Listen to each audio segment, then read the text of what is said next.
Olá, o nosso trabalho será sobre compensadores PD e avanço de fase no domínio do tempo. Será apresentado o trabalho por Franz Anaya e por mim, Hector Dallanora. Introdução.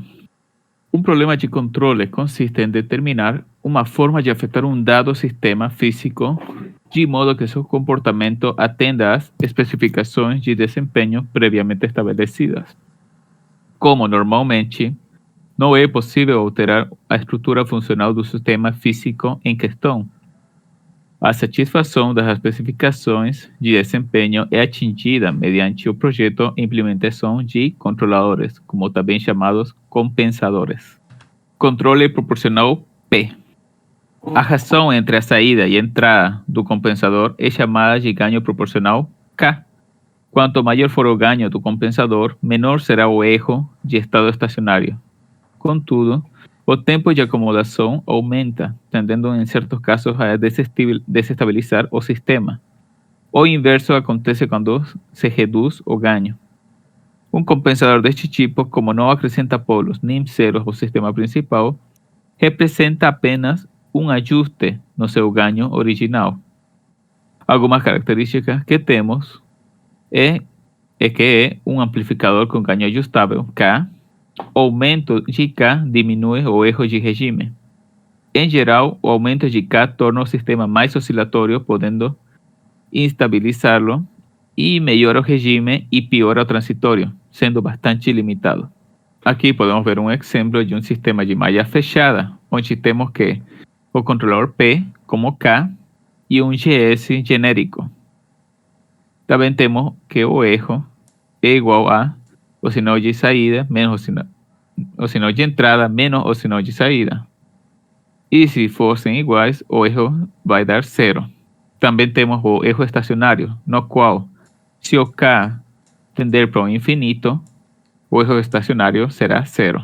Controlador proporcional mais derivativo, PD. Embora um controlador puramente derivativo não seja implementável na prática, a ação derivativa associada à ação proporcional corresponde ao acréscimo de um zero ao sistema, atuando beneficamente no regime transitório, tendendo a aumentar a estabilidade relativa do sistema e reduzindo o tempo de acomodação. Contudo, contrapondo-se a estas vantagens, ele aumenta o tempo de subida e, por não atuar no regime permanente, não corrige o erro de estado estacionário. Uma observação é que este compensador, por introduzir um avanço de fase, é considerado como um caso particular de um compensador em avanço. Temos algumas características, como que leva em conta a taxa de variação do erro, adiciona um zero em Z igual a menos Kp por Kd, é utilizado quando a resposta em regime é aceitável e resposta transitória insatisfatória, introduz um efeito de antecipação no sistema, fazendo com que o mesmo reaja não somente à magnitude do sinal de erro, como também à sua tendência para um instante futuro, iniciando assim uma ação corretiva mais cedo. E a ação derivativa tem a desvantagem de amplificar os sinais de ruído, o que pode causar um efeito de saturação nos atuadores do sistema. Aqui temos um exemplo de controlador PD, no qual temos um sistema de malha fechada, onde Kp mais Kd, esse vai ser nosso controlador PD, e temos também um controlador, um GS genérico. Lá embaixo temos o resultado da malha fechada. Agora vamos falar sobre controlador de avanço de fase. Sua principal finalidade é suprir um atraso de fase estabelecido naturalmente pelas próprias características de alguns componentes do sistema original.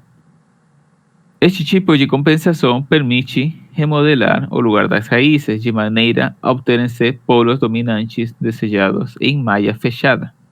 Em geral, seus efeitos correspondem a um aumento no amortecimento, com menores tempos de subida e de acomodação, o que corresponde no domínio da frequência a um aumento na largura de faixa. Além disso, as margens de ganho e de fase são melhoradas, contudo o erro de estado estacionário não é afetado. Algumas características é que introduz um zero e um polo, melhora o transitório, a exemplo do controlador PD, e sempre adianta a fase. Passos para o projeto de controladores PD. A função de transferência de um PD seria GC de S igual a KC vezes S mais Z. Aqui nós temos algumas características, alguns passos que a gente seguiria para a realização do projeto de um controlador PD, conforme a gente encontrou na internet. Porém, nós vamos seguir por um caminho diferente, que foi um método que a gente aprendeu em controle 1. Exemplo: projetar um controlador GC de S para que TS seja menor ou igual a 4 segundos e o sobresinal MP seja menor que 20%. Bom, aqui nós temos a nossa função G de S e o controlador que nós iremos projetar. A resposta ao impulso para esse G de S seria esse gráfico aqui, antes do controlador, no caso, né, que seria a original. Nós temos aqui o nosso método, a gente traça uma reta tangente e analisa aqui com o eixo do tempo, sendo aqui o nosso L e aqui o nosso T. E aqui seria o ganho K.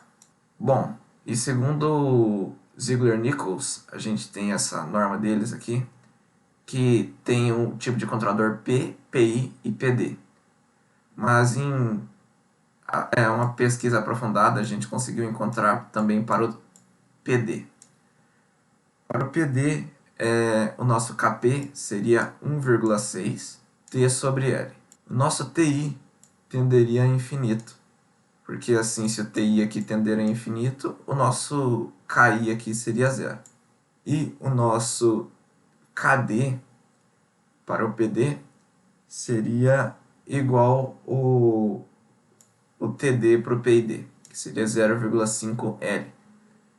Então, a nossa fórmula, que é a nossa função para o PD, seria apenas Kp mais KdS.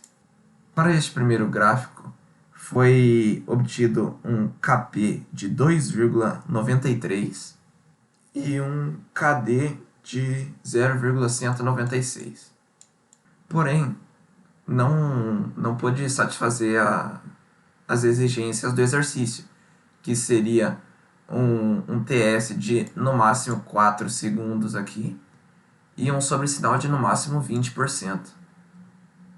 Então, para isso, nós realizamos um ajuste fino e nesse ajuste fino a gente chegou à conclusão que o nosso KD seria de 1,96. E ao aplicar isso no MATLAB, nós vamos chegar a esse outro gráfico aqui, que desta vez ele se estabiliza um pouco antes de 3 segundos, né? Tem sua estabilização aqui. E o sobresinal dele fica abaixo dos 20%, né? No caso aqui ele fica a 18% o sobresinal. Bom, essa imagem aqui não fomos os autores, retiramos de um PDF na internet e pode ser encontrado nas referências que a gente deixa ao final. Por que a gente resolveu colocar essa imagem aqui?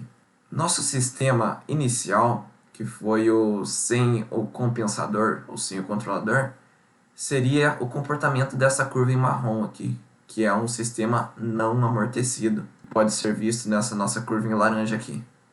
Essa sim, nós realizamos a plotagem pelo MATLAB.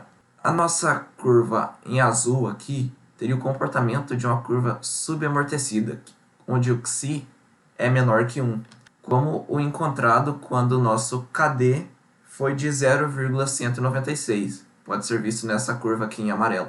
Como comportamento criticamente amortecido e o Xi igual a 1, nós temos esta outra curva aqui em um marrom claro, uma espécie de amarelo, que pode ser visto aqui quando o nosso KP, o nosso KD, foi feito o ajuste fino e ele ficou em 1,96 e a gente conseguiu realizar o que o exercício pedia.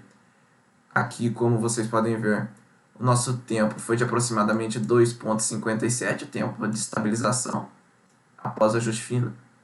E a nossa amplitude foi de 1,18, o nosso MP, né, o sobressinal, que seria de 18%, então. Agora aqui vou fazer um esboço de como seria o LR e o comportamento desse nosso polo e desse nosso zero e desses nossos polos.